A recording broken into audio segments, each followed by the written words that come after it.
Welcome everyone. If this is your first time in my channel, my name is Shafick. I'm with Dr. Kelsey. We're currently at a missionary hospital in the coast of Honduras in a very rural area really. And I've been doing this kind of series of videos talking with different doctors and residents and fellows that come down here to this missionary hospital. I'm trying to take on different interesting topics about med school, having other perspectives of education system, evidence-based medicine, different things really. So today we're talking with Dr. Kelsey. She is a resident of internal medicine. So I grew up in the US, in New Jersey, Pennsylvania. I actually went into college kind of thinking about doing medicine. I tried some research for a while but didn't really enjoy that as much and started going into medicine. But a lot of my journey was also involving becoming a Christian when I was an older adult at age 21.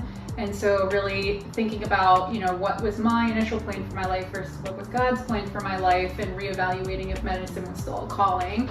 There's a lot more of like a story and a process there, but ultimately I did feel like God was leading me and blessing me into medicine. Applied to med school, got in, survived that, got into residency, and so now I'm approaching my final year of internal medicine residency in Atlanta, kind of thinking about what the next steps would be. It's awesome. Are you the first doctor at least in your close family? Sort of. My grandmother, who grew up in Beijing, China, actually during more of the communist regime, was a hand surgeon. Wow. So that's pretty cool. Oh, wow. Especially as a woman in that era. I can't really imagine how difficult that must have been. But to me, she was just grandma. I had no idea about any of this. And on my father's side, I did have an uncle who he died when I was a really little kid, but he was a psychiatrist. So that's really awesome. So since your grandma was in Beijing, so part of your family, of course, comes from China. Mm-hmm. And were you born and raised in the U.S. or in China? How did that work with your family? My mom lived in Beijing most of her life, and then she came to the U.S. for graduate school. My dad's from the U.S., so they met, got married. So I've been in the U.S. my whole life, and now finally get to go other cool places. That's awesome. We're glad to have you here. So you finished med school, and then you had I would say it's one of the toughest questions for anyone aspiring to be a doctor, or who is actually a doctor, is what am I going to do with my life? Do I just want to do general practice? Do I want to do this and this and that? So how was it for you choosing internal medicine? Was it something you always picture yourself in, or how did that idea work? Yeah, so it's kind of complicated. So stop me if I'm rambling too much, but yeah, even though I had these members of my family who were in medicine, I personally did not have a lot of experiences of medicine. I had just done a little shadowing in high school for family, and because it was the only thing I had seen, that's sort of what I thought I was going to do. But in actually doing rotations in medical school, I pretty much loved all of my rotations, which makes medicine a good option because you get to see do a lot of different things, very broad scope of practice. I did not particularly enjoy surgery or as many kinds of super invasive procedures, so those things ended up kind of pushing me more into internal medicine. And I think it really appealed to me. I had so much fun on my internal medicine rotation, especially on the inpatient service. Just felt the pace is fast. I like the acuity. I like having acute patients where you can see those changes rapidly and be able to really expedite that diagnostic process for patients, knowing that a lot of important diagnostic evaluation treatment has to happen in the outpatient world. But yeah, overall just really enjoyed the energy and the team approach of inpatient internal medicine. One of the questions I do have about how internal medicine works in the US, because to give a little bit of context, here in Honduras we don't have emergency medicine. So if you're an internist attending, then you pretty much are the chief of the internal medicine ER. Yeah. So you do mention you have some acute cases that you need to stabilize. So how does that work, having emergency medicine but also having acute internal medicine? So how does that work kind of overlap? Yeah, so yeah, in the US we have emergency medicine as its own field of study, internal medicine as its own field of study, and as a branch off of internal medicine and a few other fields, critical care medicine. So a lot of, at least in the US system, how I interact with more emergent cases is either it's someone from the ER who has done kind of the initial basic stabilization of the patient, and that's their main role, not necessarily to do all the diagnostics, but figure out what the most acute pressing problem is and where the patient needs to go, whether it's ICU or regular floor to internal medicine. And so we pick it up from there. Typically the patient's stabilized by the time I go see them in the ER, but if they have decompensated since the ER physician saw them, then I need to think about calling critical care or putting them in the step-down unit right next to critical care and making sure I continue to stabilize whatever process they have, or consult the surgeon who's going to stabilize that process.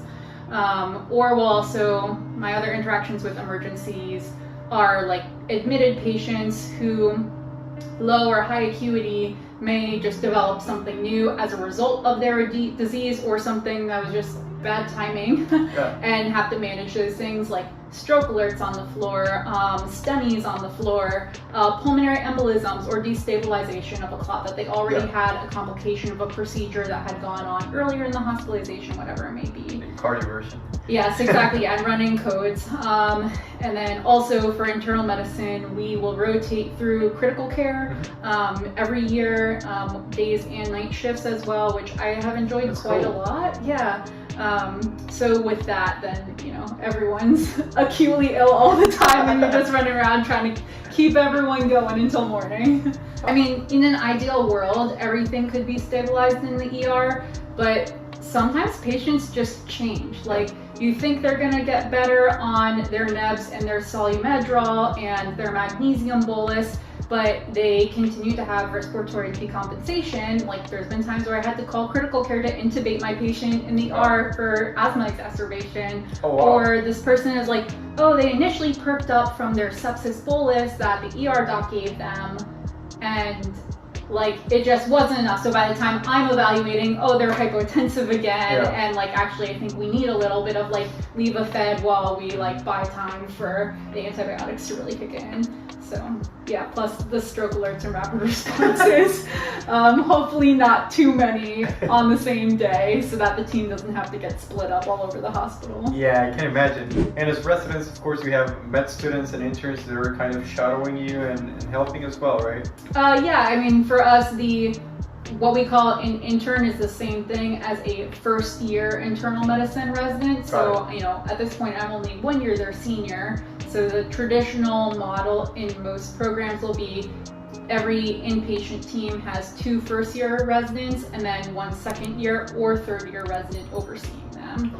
So the interns each see half the team, and you know, they see everybody, look it over the labs, order everything, and they'll present the patient. But the second or third-year resident kind of goes over with them of like, okay, let's go through the decision-making process, so that by the end, with that discussion in place, you just have to say, attending, here's our plan, and the attending should just say yes, or like, did you consider these other things? So you're pretty much like pre-round before the official round. Yes, yes. So now that you're in internal medicine, you're pretty much almost done with your second year, right? And how did you end up here? Like, my head doesn't grasp around like how you as a resident can take any time off, because here it's very enslaving time in med school, and you can go and do kind of an internship in another hospital. So how does that work? Yeah, so it's a bit longer of a story, but basically, like I mentioned, I'd become a Christian when I was 21. I ended up going and working in campus ministry with college-age people for several years, and during that time, felt that God was calling me into missions. This was like totally unbeknown to, like, I was not planning on doing that at all, but separate story from a separate time, I really felt God clearly told me I'm supposed to be a long-term medical missionary. And I did not make that plan for myself, and he didn't give me all the details, and he often doesn't give us all the details at one time, but you just need enough to kind of take that next step, trusting him and continuing to put your hope in him. So I think that's been in my head even since before I started. That was the whole point of starting medical school, essentially. And then, you know, it wasn't like God called me to internal medicine. I just ended up liking it, and I didn't feel like he was saying no to that. So just kind of pursuing that out of like some of the interests he had already kind of placed in me naturally as a learner and as a person. So yeah, I think just still thinking about that calling he gave to me many years ago and about my skill set that he's given me. You know, it wouldn't make sense for me to be a medical missionary in the middle of China where I don't speak the language with with surgical patients. Like that's not what I've been equipped and trained to do. So I thought about this specific location because it was somewhere else in the English or Spanish speaking world that had inpatient capabilities. I'm not an emergency doctor. I'm not a family medicine doctor. Like my skill set really is tailored to having some level of resources. And so that was the unique thing that this institution offered over the many other ones I had tried to review. Consider going into any of those branches after your internal medicine program, like acute medicine or ICU, like have you thought about your path after residency? I feel like that's all I think about. Yeah, I mean, a big part of being here this month too is really being open to all the experiences that I have here and inviting God into that process and talking to him every day. Not trying to overanalyze things, but try to like use this to help make some of those decisions about, you know, what might the future look like? How can I partner with him and what he's doing in the world? So I'm still actively in that discernment process, but we need to, in the US, like the calendar timing, we have to start making some decisions soon. So the things on the table at this point would be either immediately after graduating, serving in a mission hospital, either here or somewhere else. There's a lot of things about this institution particularly that appeal to me for the reasons I said before, and kind of using that time to just experience it and decide, do I need more training that I really feel like will bless people, or I'm actually just happy like doing what I'm doing and you know, finding more of the needs here, educating others here, or partnering with the institution or community a different way. The other two options on the table at this point in my journey are point of care ultrasound fellowship, because it's only 1 year, and it would be really helpful both for low resource settings and for procedure/critical care, because I really do have a passion for like intensive, very high acuity care. And so that's the other thing of like, I really love acute care, but is it worth pursuing the fellowship in that versus like, will I still get enough of high intensity acute medicine if I'm just in a low resourced place and like there is not their own critical care physician and you see everyone ER to admitted to ICU and you don't need a fellowship for that, or do I really feel like I want that specific training and it'll be hard to let go of that dream? So wow, that sounds so yeah, I don't know. All right, perfect. And outside of med school, because that's something that all med students try to answer at a certain point is, I'm getting too tired, I'm just doing med school all day, every other day, and sometimes we lose some of our passions and some hobbies or anything we had before.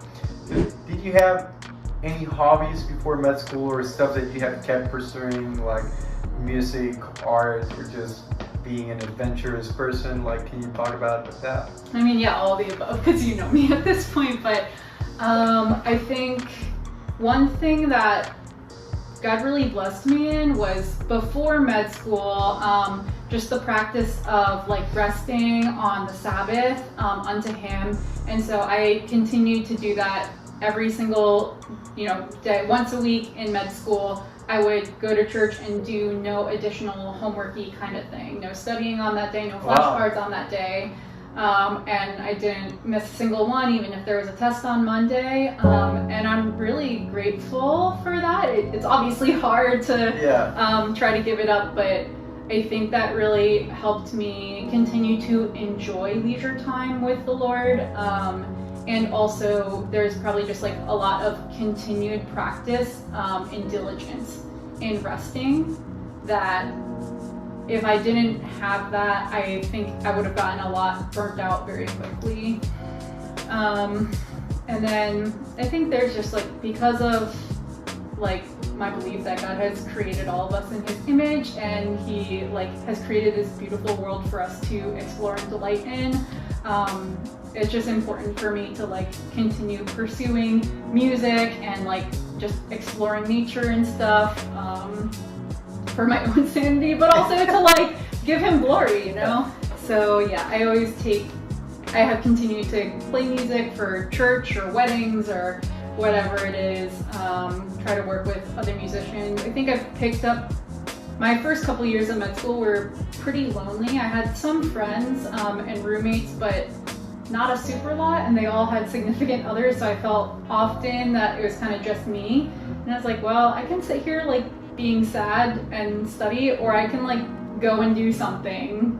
And so I think that just kind of developed this thing in me of like, just go do stuff. Life is short. Like, it's okay if you're on your own. Just go grab the bus and find something cool to explore. Like walk up and like observe a cool mural and like just kind of take wherever your day takes you. And, if you have a friend somewhere, it's not always safe to go somewhere as a single female traveler. So like find friends, find family, find another solo friend who wants to go somewhere with you, and try to make those experiences. Because the thing that makes me tired is not having something like new to energize me. So, and even in residency, on the one day off after you've like been working so many days in a row, most people like do Netflix and laundry. And even if I'm like so physically exhausted, I will still force myself to go hike somewhere, because that's what I need to like revive my spirit. Yeah, that's so cool. That's awesome. Thank you for sharing. Do you have any final message for medical students, interns, social service doctors watching this video? You'll probably hear attendings and other people say, your only job is to do medicine 24/7. I've had people I like and respect who still say this to me. And to me, I just think, you're entitled to your opinion, but you're wrong. I genuinely think it's important to hold on to a couple of the things that make you you, because even after medicine's over or your little field of study is different and you switch to something else, that vacancy is going to be there, and you're still going to like, even to connect with patients, you need something else to just like be a regular human with them. Because ultimately you could be the smartest brain in the world, but if you don't have anything else in your spirit, that's gonna hurt you and like hurt your community in the long term. Yeah, definitely. So thank you so much to Dr. Kelsey for watching this. Dr. Kelsey doesn't have socials, unlike me, that I'm pretty much in every social media platform. But if you want, I'm gonna leave her email down here in the bio. So if you have any questions, anything about her program, her life, any advices for med school or for choosing residency, then you can definitely send her an email. And if you have any other questions or comments, you can leave them down here below. And please be tuned for the next videos. So thank you everyone, and hasta la próxima.